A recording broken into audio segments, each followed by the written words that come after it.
Come sempre, in prima linea, nella diffusione della cultura della sicurezza nei luoghi di lavoro, Vega Formazione e Vega Engineering hanno anticipato ad un pubblico di 200 persone la 7ª edizione della norma CEI 648 che entrerà in vigore a partire dal 1° novembre.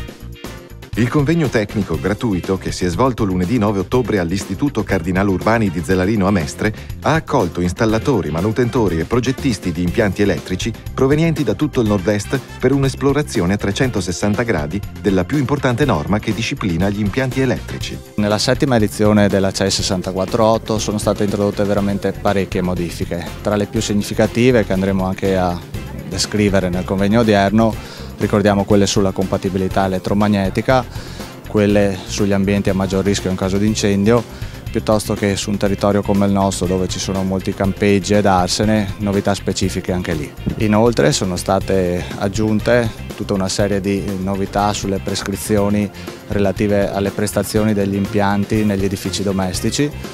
Già nel novembre dell'anno scorso si era parlato con la variante V3 alla norma di queste cose, adesso sono state recepite e migliorate in seguito a tutte le osservazioni degli addetti ai lavori. Un prezioso momento formativo e di aggiornamento, l'incontro del gruppo Vega, che è diventato anche occasione per prendere contatto con l'emergenza legata agli impianti elettrici non a norma nel nostro paese. C'è stata una recente indagine da parte della Demascopea commissionata da Prosiel che dice appunto che i 12 milioni circa di abitazioni in Italia sono a rischio elettrico. Il rischio elettrico si intende che non sono a norma e i 2/3 delle quali sono impianti fatti prima del 1990. Formazione dunque, ma anche confronto e riflessione. Questo il cuore del convegno, in cui non sono mancati gli approfondimenti sull'importanza degli impianti elettrici negli ambienti a maggior rischio di incendio.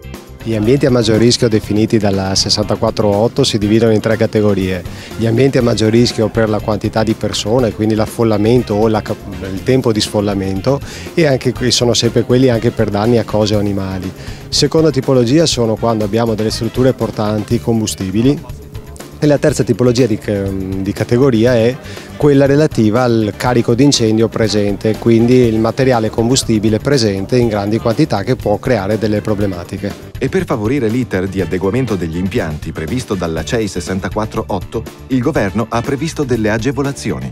Si tratta di incentivi fiscali per gli impianti previsti dal Decreto Sviluppo 2012. Questo va a impattare anche sugli impianti elettrici, visto che parliamo di impianti elettrici, per cui anche le messe a norme, per cui anche interventi sulla sicurezza della casa, quindi antifurto, quindi installazione di telecamere, circuito chiuso, tutto quello quindi che va a migliorare la sicurezza dell'impianto e anche migliorare la sicurezza da un punto di vista proprio dell'anti-intrusione rientra in questo decreto. Pertanto in maniera più semplice rispetto al passato è possibile godere appunto di questi benefici fiscali.